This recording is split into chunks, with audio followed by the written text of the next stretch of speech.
Paramètres des préférences Workspace.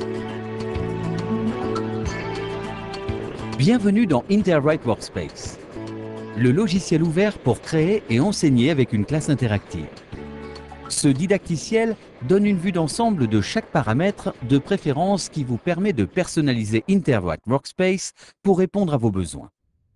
Commençons par accéder au menu Workspace en cliquant sur l'icône de menu qui se trouve dans la partie supérieure de la barre d'outils. Ensuite, effectuez un défilement vers le bas et choisissez Préférences. La boîte de dialogue qui apparaît affiche les préférences Workspace actuelles pour les différentes zones.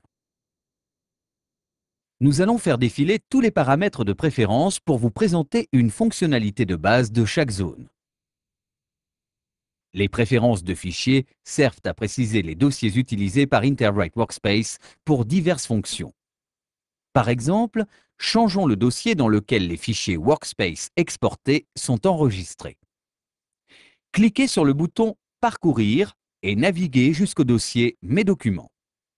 Cliquez sur « OK » pour enregistrer cet emplacement. Tous les fichiers exportés seront maintenant placés dans le dossier « Mes documents ». Les autres dossiers par défaut peuvent être changés d'une manière semblable. Les préférences des options contrôlent de nombreux paramètres par défaut dans Interwrite Workspace, y compris les paramètres d'affichage de fenêtres, d'orientation du curseur et d'enregistrement automatique. Pour modifier les options, cliquez sur la sélection appropriée.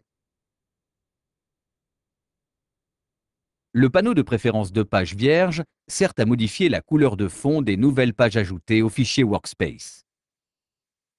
Pour modifier la couleur de fond, cliquez sur le bouton « Modifier la couleur de fond » et choisissez la couleur souhaitée. Notez que cela ne modifiera pas la couleur de fond des pages qui ont déjà été enregistrées dans votre fichier Workspace. Allez au panneau de préférence Page quadrillée pour modifier tous les attributs des nouvelles pages quadrillées ajoutées au fichier Interwrite Workspace. Ces paramètres correspondent à ceux stockés dans l'outil de configuration de la page quadrillée qui est accessible depuis la boîte à outils de Workspace. Les préférences de la page image vous permettent de préciser l'image par défaut pour les pages de fond qui sont insérées dans le fichier Workspace.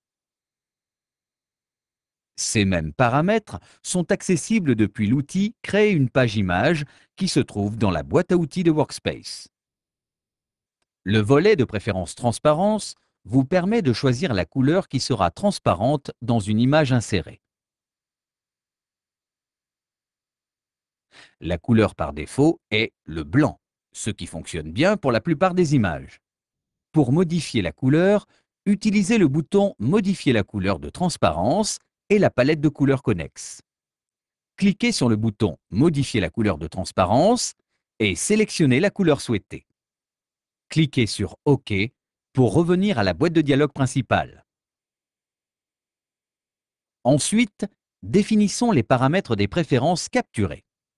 Ces paramètres contrôlent le type de capture effectuée lorsque vous sélectionnez un outil d'annotation. Le paramètre par défaut est « Toujours capturer l'écran », mais changeons-le en « Toujours effectuer une capture partielle ». Cliquez sur « OK » pour enregistrer les modifications. À des fins de démonstration, passons en mode souris en sélectionnant le bouton de souris. Maintenant, capturons notre bureau en cliquant sur l'outil Stylo. Remarquez qu'une fenêtre comportant une flèche apparaît maintenant à l'écran. Interwrite Workspace attend que vous fassiez glisser un cadre autour de la partie de l'écran que vous souhaitez capturer. Cliquez sur la souris et faites-la glisser sur l'écran pour capturer la zone sélectionnée dans une nouvelle page Workspace. Enfin, retournons aux préférences pour rétablir la valeur d'origine du paramètre par défaut de capture.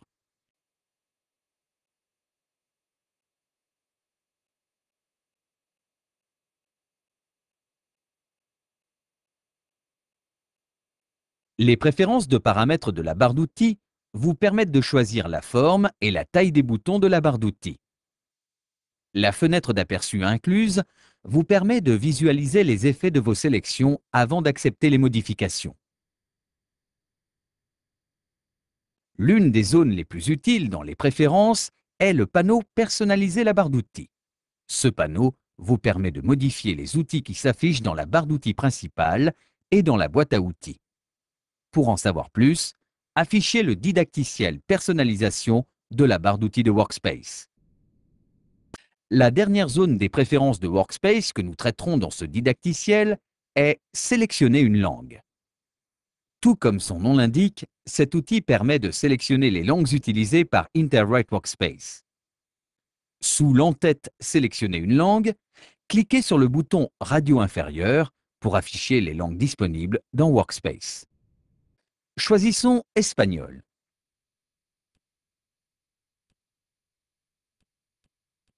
Il existe également une boîte de dialogue permettant de choisir la langue de reconnaissance de caractères, mais celle-ci n'affiche que les langues de reconnaissance de caractères disponibles prévues par votre code d'autorisation de logiciel.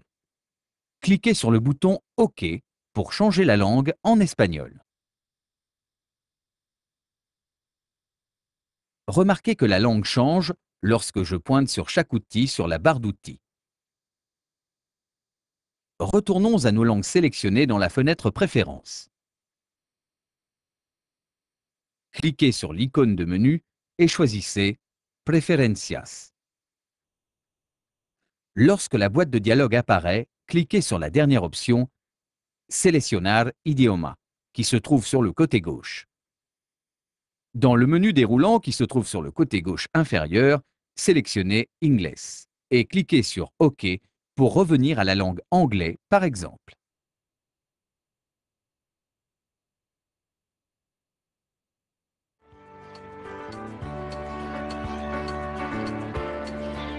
Maintenant que vous connaissez les principes des panneaux de préférence dans Interwrite Workspace, utilisez ces outils pour modifier Workspace afin de mieux l'adapter à vos besoins. Bonne classe!